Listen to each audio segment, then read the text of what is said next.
Assalamualaikum warahmatullahi wabarakatuh. Perkenalkan, nama saya Agnilia Hoirunisa, NIM 221101040012 dari Prodi Pendidikan Guru Madrasah Ibtidaiyah semester 6. Di sini saya akan mempresentasikan tugas PowerPoint interaktif dari materi kelompok saya, yaitu tentang pembinaan disiplin dan perilaku anak dari kelompok 6. Untuk memenuhi tugas mata kuliah manajemen kelas yang diampu oleh dosen Ibu Dr. Lailatul Usriyah SPD MPDI. Jadi yang pertama yaitu saya akan menjelaskan tentang pengertian disiplin kelas. Disiplin kelas itu merujuk pada aturan, kebiasaan, dan norma yang diterapkan di dalam suatu ruang kelas untuk menciptakan suasana yang kondusif bagi peserta didik. Disiplin kelas mencakup kontrol terhadap perilaku siswa agar mereka dapat fokus dan berperilaku sesuai dengan harapan yang telah ditetapkan, seperti menghormati guru, menjaga ketertiban, dan mengikuti aturan yang berlaku. Tujuan dari disiplin kelas adalah untuk memastikan proses pembelajaran berjalan dengan efektif, mengurangi gangguan, serta menciptakan lingkungan yang aman dan nyaman bagi semua pihak yang terlibat. Penerapan disiplin ini juga berfungsi untuk membantu siswa belajar tentang tanggung jawab dan kedisiplinan dalam kehidupan sehari-hari. Yang kedua, pentingnya pembinaan dan disiplin perilaku anak. Pembinaan disiplin dan perilaku anak itu sangat penting karena memiliki dampak jangka panjang pada perkembangan karakter dan kesuksesan anak di masa depan. Kenapa penting? Karena yang pertama yaitu membentuk karakter positif. Disiplin ini membantu anak memahami batasan dan konsekuensi dari tindakan mereka. Ini mendorong mereka untuk bertanggung jawab atas pilihan dan perilaku mereka. Dengan disiplin yang baik, anak dapat belajar mengendalikan diri, mengelola emosi, dan bertindak dengan bijaksana. Yang kedua yaitu menumbuhkan rasa tanggung jawab. Pembinaan disiplin yang tepat mengajarkan anak untuk menjadi lebih bertanggung jawab. Mereka belajar tentang kewajiban dan tugas yang harus dilakukan, serta konsekuensi yang timbul jika mereka tidak menunaikan tanggung jawab tersebut. Seperti itu. Yang ketiga, kenapa kok disiplin itu penting? Karena meningkatkan keterampilan sosial. Yang keempat, meningkatkan kepercayaan diri seorang anak atau peserta didik. Yang kelima, menentukan tujuan dan menghadapi tantangan.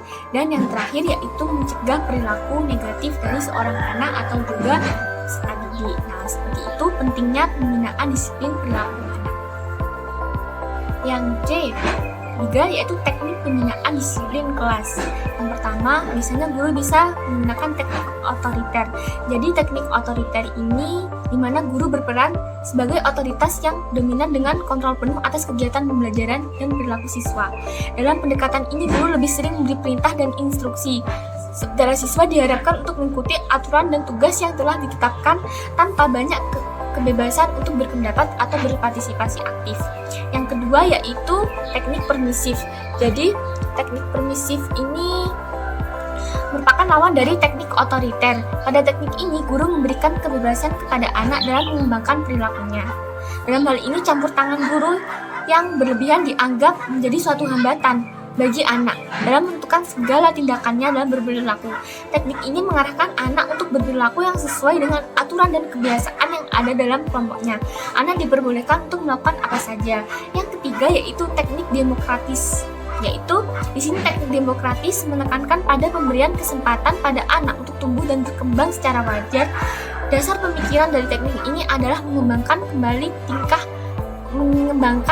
tingkah laku sehingga anak mampu melakukan hal yang benar tanpa harus diawasi dengan ketat. Nah, itu adalah teknik-teknik pembinaan disiplin kelas. Yang keempat yaitu tentang strategi untuk memahami pemeliharaan dan peningkatan perilaku disiplin anak.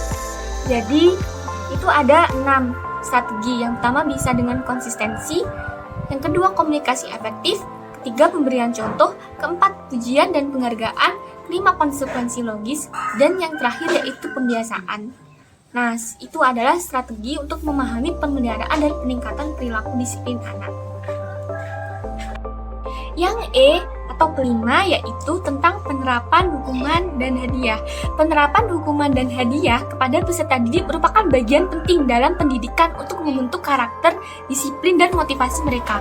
Namun, dalam penerapannya, hukuman dan hadiah harus dilakukan dengan bijaksana, adil, dan sesuai dengan tujuan pendidikan, serta memperhatikan perkembangan psikologis anak. Pertama, penerapan hadiah diberikan sebagai bentuk penghargaan terhadap prestasi atau perilaku positif peserta didik. Jadi penerapan hadiah itu dapat meningkatkan motivasi dan keinginan untuk terus berprestasi.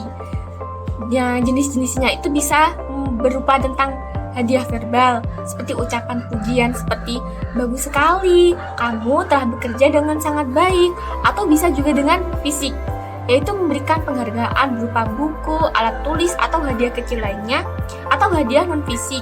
Jadi seperti memberikan kesempatan khusus seperti memilih tugas yang lebih disukai atau mendapatkan peran penting dalam kegiatan kelas.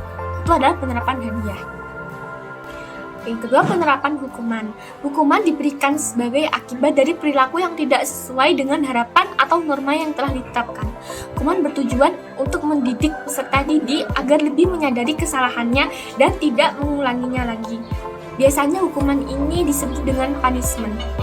Hukuman itu bisa berupa verbal, yaitu memberikan teguran atau nasihat secara lisan. Yang kedua, hukuman itu bisa secara fisik ringan, misalnya menyuruh peserta didik untuk berdiri di depan kelas atau melakukan tugas tertentu yang tidak membahayakan. Hukuman juga bisa dengan non-fisik, yaitu memberikan tugas tambahan seperti membersihkan ruang kelas atau tugas menulis yang mengingatkan pada kesalahan yang dilakukan.